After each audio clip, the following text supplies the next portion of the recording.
बिस्मिल्लाहिर्रहमानिर्रहीम। अस्सलाम वालेकुम नाज़रीन, आप देख रहे हैं राय साकिब डिजिटल मीडिया। और अगर अभी तक आपने हमारा यूट्यूब और फेसबुक पेज सब्सक्राइब और लाइक नहीं किया तो प्लीज़ कर दीजिएगा। फीडबैक ज़रूर दीजिएगा, फीडबैक से हमें आइडिया होता रहता है कि हमारी मेहनत किस हद तक राइट पाथ पे है। अच्छा जी, इस ब्लॉग के अंदर दो तीन स्टोरीज़ हैं। एक स्टोरी तो that's very close to my heart. Sindh maybe उसकी रीज़न ये है कि मैं खुद पाकिस्तान से बाहर रहा हूँ काफ़ी अर्सा अपनी तालीम के लिए। सो मुझे आइडिया है कि पाकिस्तान से बाहर बैठे हुए आपको पाकिस्तान से मोहब्बत जो है उसका किस शिद्दत से एहसास होता है। और आपको होमलैंड या जो अपनी धरती जिसके लिए लफ्ज़ इस्तेमाल मैं करना चाहूँगा उससे मोहब्बत का आपको एक्चुअल एहसास पाकिस्तान से बाहर रह के होता है। लेकिन रिसेंटली ख्वाजा आसिफ साहब भी उल्टे सीधी स्टेटमेंट्स दे देते हैं जब उनका दिल करता है कि जी बाहर बैठे हुए अमरीकन, उनका क्या लेना देना पाकिस्तान में, वो पाकिस्तान की सियासत में बात करते हैं। इसी तरह की एक ऑड स्टेटमेंट गरीदा फ़ारूकी साहिबा की एक टेलीविज़न शो की, तलत हुसैन साहब के शो की मेरी नज़र से गुजरी।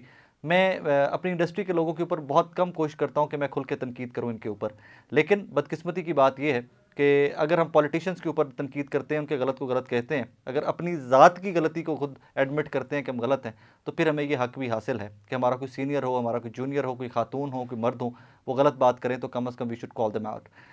गरीदा फ़ारूकी साहब फरमा रही थी कि जी पाकिस्तानी जो हैं उनका और इंडियंस का डिफरेंस ये है कि इंडियंस वहाँ जाते हैं, बाहर जाते हैं पाकिस्तान से, वहाँ पर शादियाँ करते हैं और वो वहाँ पे बिज़नेस करते हैं, वहाँ ग्रो करते हैं। हमारे पाकिस्तानी वहाँ पर भी जाकर पाकिस्तानी बहू ढूंढते रहते हैं, वो वहाँ पर जाकर भी इसी चक्कर में पड़े रहते हैं कि जी हमें पाकिस्तान में शादी करनी है। वो आटे और प्याज के रेट में इंटरेस्टेड होते हैं। भाई प्रॉब्लम क्या है, we need to understand that. Pakistani कोई भी खुशी खुशी पाकिस्तान से बाहर नहीं जाता। रिमेंबर वन थिंग, मैं आपको बड़ा श्योरिटी के साथ, बड़ा कॉन्फिडेंस के साथ बता रहा हूँ कि अगर पाकिस्तान के हालात ऐसे हों कि लोगों को बाइज़्ज़त रोज़गार यहाँ मैसर हो तो कोई पाकिस्तानी भी छोड़कर यहाँ से जाना नहीं चाहे। फिर हम पाकिस्तानी, इस तरह की निटिंग होती है हमारी फैमिली की कि हम वहाँ पर भी चले जाते हैं तो रेमिटेंसेस की मद में हम अरबों डॉलर पाकिस्तान वापस भेजते हैं अपनी फैमिलीज़ के लिए, अपने मुल्क के लिए, और उन्हीं रेमिटेंसेस के ऊपर पाकिस्तान चलता भी है। उसके बाद जब आप इंडिया की कंपैरिजन करते हैं तो इंडिया में ईज़ ऑफ बिजनेस या इंडिया में अपॉर्चुनिटीज़ जो हैं, कभी आप लोगों ने कंपैरिजन की है कि दुनिया की हर बड़ी कंपनी, आईटी हो जाए, मैन्युफैक्चरर हो जाए, कोई बड़ी से बड़ी कंपनी हिंदुस्तान में आके बैठी हुई है। मैं भी थोड़ी देर पहले पढ़ रहा था कि कुछ सालों के अंदर इंडिया मर्सिडीज बेंस का तीसरे नंबर का सबसे बड़ा बायर होगा। सबसे ज़्यादा यूज़र तीसरे नंबर के ऊपर मर्सिडीज बेंस के हिंदुस्तान के अंदर मौजूद होंगे। हिंदुस्तान की गवर्नमेंट जो है वो अपने स्टूडेंट्स को खुद से पैसे दे के बरतानिया, अमेरिका, कनाडा, ऑस्ट्रेलिया पढ़ने के लिए भेजती है। तो यार आप लोग क्या कर रहे हो? किस चक्कर में आके आप पाकिस्तानियों को बैठकर मुफ्त में रगड़ते रहते हो? और फिर पाकिस्तानी कौन से कि सिर्फ पाकिस्तानियों से नफरत, जो बाहर बैठे हुए हैं उनसे में नफरत क्यों होती जा रही है हमारे सहाफ़ियों को और हमारे सियासतदानों को? जस्ट बिकॉज के 90% पाकिस्तानियों में से जो पाकिस्तान से बाहर बैठे हुए हैं वो सपोर्ट करते हैं इमरान खान साहब को। किसी भी सियासी जमात को कोई सपोर्ट करे, एक तो दो चीज़ें इसके अंदर बड़ी टेक्निकल सी हैं, ज़रा समझिएगा। पाकिस्तान से बाहर ज़्यादा कौन जाते हैं? बरतानिया, अमेरिका, हमारे डॉक्टर्स, हमारे इंजीनियर्स, हमारे मैनेजर्स, वो ज़रा जाते हैं। और हमारी लेबर ज़रा जाती है यूएई, सऊदी अरेबिया, इन ममालिक के अंदर। तो जब बरतानिया बैठा हुआ कोई बंदा, अमेरिका बैठा हुआ, कनाडा कोई बंदा बैठा हुआ है, तो फर्स्ट इंप्रेशन ये आता है कि डॉक्टर होगा, इंजीनियर होगा, कोई मैनेजर होगा, पढ़ा लिखा बंदा होगा।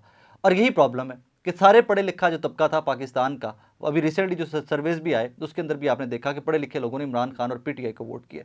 सो प्रॉब्लम कहाँ पे आता है कि वो लोग जो कम पढ़े लिखे हैं वो खुद से ज़्यादा पढ़े लिखे और खुद से ज़्यादा प्रोडक्टिव लोगों के ऊपर जब तनकीद करते हैं तो यकीन मानिए मेरा खून खौलता है। लेकिन तरबियत कुछ इस किस्म की है कि तनकीद भी बड़े महज़ब अल्फाज के अंदर रह के करनी पड़ती है, वरना इन सारी चीज़ों का वो कहते हैं ना डायसेक्शन जो है वो बहुत अच्छे तरीके से की जा सकती है। मुझे ज़ाती तौर पे लगता है कि इस तरह की घटिया स्टेटमेंट्स या जो बिलो द बेल्ट स्टेटमेंट्स हैं ये नहीं देनी चाहिए। वो लोग कि जो हमारी लाइफ लाइन है, जिनकी रेमिटेंसेस से, जिनकी हार्ड अर्नड मनी से, जिनके मेहनत के कमाए हुए पैसे से ये मुल्क चलता है, उनको हमें मान देना चाहिए, उनको इज़्ज़त देनी चाहिए। और यही उसी इज़्ज़त का कंपैरिजन जो मोहतरमा गरीदा साहिबा ने किया, जरा कर लीजिए कि जब मोदी इंडिया से बाहर निकलते हैं, अपने हिंदुस्तानी जो अमेरिका में या बरतानिया में उनके मुकीम है, जब उनसे वो मुखातिब होते हैं तो किस इज़्ज़त के साथ, किस मान के साथ मुखातिब होते हैं। हमारे सियासतदान, हमारे सहाफ़ी, हमारे पाकिस्तानी जो पाकिस्तान से बाहर बैठे हुए हैं उनके साथ क्या कर रहे हैं, I don't have to tell you. इसके लिए बहुत सारी स्टेटमेंट्स आपके सामने आती रहती हैं। आई एम श्योर कि आप उसके ऊपर अपडेटेड होंगे। बहरहाल इसकी जितनी मजम्मत की जाए कम है, जितना इसके ऊपर शर्मिंदा हुआ जाए पाकिस्तानी होते, एक सहाफ़ी होते, वो कम है। अगली स्टोरी की तरफ बढ़ते हैं। हमने देखा कि सनम जावेद साहिबा पाकिस्तान तहरीक इंसाफ की एक एक्टिविस्ट हैं और उनको सेनेट का टिकट मिला। उस टिकट के बाद पार्टी के अंदर से भी उनकी जो जिस तरह के मामलात आए, मैं पहले रिपोर्ट कर चुका हूँ, कहीं पर रेजिस्टेंस आई, किसी ने अप्रिशिएट किया, लोगों ने, डिजिटल के ने, काफ़ी सारों ने अप्रिशिएट किया उनको। कहानी क्या होती है कि जनाब उनके वालिद आज एपलेट कोर्ट में थे शाहिद बिलाल साहब थे, अपने ट्रिब्यूनल में थे क्योंकि उनके कागजात नामजदगी मुस्तरद हो गए थे, और मुस्तरद होने के बाद वो वहाँ पर कोर्ट में गए हैं, अपलेट ट्रिब्यूनल में गए हैं, और वहाँ पर जो कि वकील साहब थे सनम जावेद साहिबा के, तो वो जज साहब के सामने आर्ग्यू कर रहे थे, और इनके वालिद ने, जावेद साहब ने, कोई पीछे खड़े होकर वकील के एक दो दफ़ा उनके कान में सरगोशी की है, और उसके बाद एग्जैक्ट जुमले जो हैं वकास अवान साहब ने और शाकिर साहब ने ये रिपोर्ट किया हुआ था, फिर मेरी उनसे बात हुई है, उनकी इजाज़त से रिपोर्ट कर रहा हूँ, स्टोरी उनकी, उनका क्रेडिट है। तो पहली जो जुमला कहा गया, शट योर ब्लडी माउथ, बहुत सख्त जुमला है, बहुत सख्त जुमला है। और उसके बाद जब दोबारा जावेद साहब बोले हैं वकील के कान में, उन्होंने कोई सरगोशी की है क्योंकि वो आर्ग्यू कर रहे थे और उनको फीडबैक पीछे से दे रहे थे कि ये पॉइंट टेकअप करें, ये पॉइंट टेकअप करें, ये पॉइंट टेकअप करें। तो उसके बाद शायद बिलाल साहब दोबारा बोले हैं, I will through you out of the court, कि मैं उठाकर आपको अदालत से बाहर फेंक दूंगा। दोनों जुमले बहुत सख्त हैं, और इसके ऊपर कमेंट्री बहुत ज़्यादा मैं नहीं कर सकता, रीज़न के जज साहब इन्वॉल्व हैं, अदालती मामला है, बट इतना ज़रूर कहूँगा कि ज़ुबान बहुत सख्त है। तो फिर जब मैंने जो कोर्ट रिपोर्टर्स दो तीन से मेरी बात हुई, उनसे पूछा, मैंने कहा यार इज़ इट नॉर्म कि बाकी अदालतों के अंदर भी जज साहिबान इतना गुस्सा कर जाते हैं? तो उन्होंने कहा जी कि कम होता है, लेकिन इससे ज़्यादा भी गुस्सा जज साहिबान कर जाते होते हैं। तो फिर चलें, हमने लेवरेज दे दिया कि रमज़ान है, रोज़ा रखा होता है, रोज़े में कभी कभार कुछ जैसे जो स्मोकर्स होते हैं उनको विड्रॉल सिम्टम्स होते हैं, गुस्सा हमें ज़्यादा आया रहता है, बट थोड़ा सा समझने की ज़रूरत है कि हमारा पाकिस्तान का निज़ाम जो है, अदालती निज़ाम, हम दुनिया की सफ़बंदी में, दुनिया की दर्जाबंदी में कहाँ पर खड़े में, और उसकी वजूहात क्या हैं। लेकिन इसके बाद चीज़ें नॉर्मल भी हो गई। उसके बाद एक दफ़ा तो जज साहब ने इजाज़त भी दे दी कि खातून है, उनको इलेक्शन लड़ने की इजाज़त दीजिए एंड ऑल दैट। तो फिर उसके बाद इलेक्शन कमीशन के वकील ने कुछ मज़ीद एतराज़ात उठाए, उनके जी मैं थोड़ा सा टाइम दे दीजिए, we have to argue about it, and उसके बाद फ़ैसला महफूज कर लिया गया था। और I am not too sure कि जब कि आप मेरा ब्लॉग देख रहे होंगे कि तब तक इसका फ़ैसला आ चुका होगा, क्या अभी महफूज होगा और फर्दर आगे चल के कल में भी अनाउंस हो, या हो सकता है आज ही अनाउंस हो जाए, बिकॉज ये पहले ब्लॉग रिकॉर्ड होता है, फिर उसमें थोड़ा टाइम एडिटिंग में लगता है। So that is how it is. अच्छा जी, इसमें ये दो तीन चीज़ें, एक और, हाँ, एक और अभी मैं फ़ोटो देख रहा था, शहबाज शरीफ साहब और चारों वज़राए आला जो हमारे सूबों के हैं, बुगटी साहब, मरीम नवाज़ साहिबा, अली अमीन गंडापुर साहब और शाह साहब, मुराद अली शाह साहब, ये चारों खड़े हुए हैं, और शहबाज शरीफ साहब जो हैं वो मिड में खड़े हुए हैं। तो बेसिकली होता क्या कि आप अक्सर देखते होंगे व्लॉग के अंदर कि मेरे मुंह से नाम निकल जाता है Nawaz Sharif when it comes to the prime minister. जब जिस तरह का एडवर्टाइज़ किया गया था ना, हमें भी लगता था कि सारी कहानी है ही नवाज शरीफ के लिए, लेकिन वो तो बाद में समझ आई कि वो शहबाज शरीफ साहब ने वज़ीर आज़म बनना था।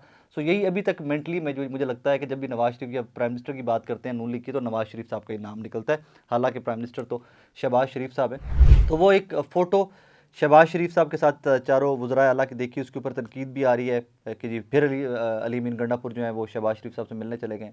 टेक्निकली देखें तो इसके अंदर कुछ भी गलत नहीं है। वो एक सूबे के वज़ीर आला हैं, शहबाज शरीफ साहब वज़ीर आज़म हैं। वो जिस तरह आए हैं, जिस तरह के इलेक्शन हुए हैं, उनके ऊपर क्वेश्चन मार्क तो ज़रूर है, उनके ऊपर तो क्वेश्चन मार्क पुटअप किया जा सकता है। लेकिन आई थिंक कि मिलना उनका हक़ है, रीज़न कि उन्होंने अपने लोगों के कामों के लिए फ़ंड्स वहाँ से लेने हैं। सेकेंडली यस, जमात को लेकर इमरान खान साहब को भी रिजर्वेशन हैं कि उनकी पार्टी, ये हमारे कुछ और दोस्त हैं, उन्होंने भी रिपोर्ट किया, सदीक जान ने भी रिपोर्ट किया कि इमरान खान साहब को जमात की परफॉर्मेंस, एजिटेशन की पॉलिटिक्स को लेकर रिजर्वेशन ज़रूर हैं। लेकिन एट द सेम टाइम क्या किया जाए कि हालात वाक़यात ऐसे बने हुए हैं कि इन डेज़ टू कम बज़ाहिर लग रहा है कि कुछ ना कुछ तब्दीलियाँ तहरीक इंसाफ की जमात और उनके तंजीम के मामलात में भी आ जाएगी। बहरहाल उसमें कुछ भी हो, तो ये एक सवाल ज़रूर उठना स्टार्ट हो गया हुआ है कि तहरीक इंसाफ इतनी खामोश क्यों, इनकी लीडरशिप इतनी खामोश क्यों, और उसमें हमारा दर साहब का इस्तीफ़ा, उसका बैकग्राउंड भी मैंने आपको कल के व्लॉग में बताया था। That's how things are working right now. लेकिन अगर हम इसके ऊपर ये कह दें कि जी कोई तहरीक इंसाफ ऑल आउट जा सकती है, तो मुझे ज़ाती तौर के ऊपर लगता है कि लीडरशिप सारी गायब है। वकला लीडरान जो हैं वो लीड कर रहे हैं इस टाइम के ऊपर। ज़्यादातर जो पॉलिटिकल साइड ऑफ लीडरशिप थी, मुराद सईद, हमाद अज़हर, मियां असलम इकबाल, काफ़ी सारे लोग अभी भी रुपोश हैं। आए दिन असद कैसर साहब की स्टेटमेंट तो आती है कि हम अब मज़ामत की सियासत करेंगे, लेकिन आई डोंट थिंक सो कि ये इतना ऑल आउट अभी राइट नाउ जा सकेंगे। बाकी इन डेज़ टू कम देखिए, ये स्टोरी इस तरह की है कि अली अमीन गंडापुर साहब वाली के इसका वो जो कहते हैं ना पंजाबी में कड़ाका, वो कड़ाका उस दिन निकल जाएगा इस सारे सेटअप का या इस सारे अरेंजमेंट का, कि जिस दिन फंड्स रिलीज़ होंगे या फंड्स के ऊपर KPK को इंतज़ार करवाया जाएगा, ड्रैग किया जाएगा, सिचुएशन उस दिन सारी की सारी क्लियर हो जाएगी। बहरहाल अपना बहुत सारा ख्याल रखिएगा, दुआ में याद रखिएगा। अल्लाह हाफ़िज़।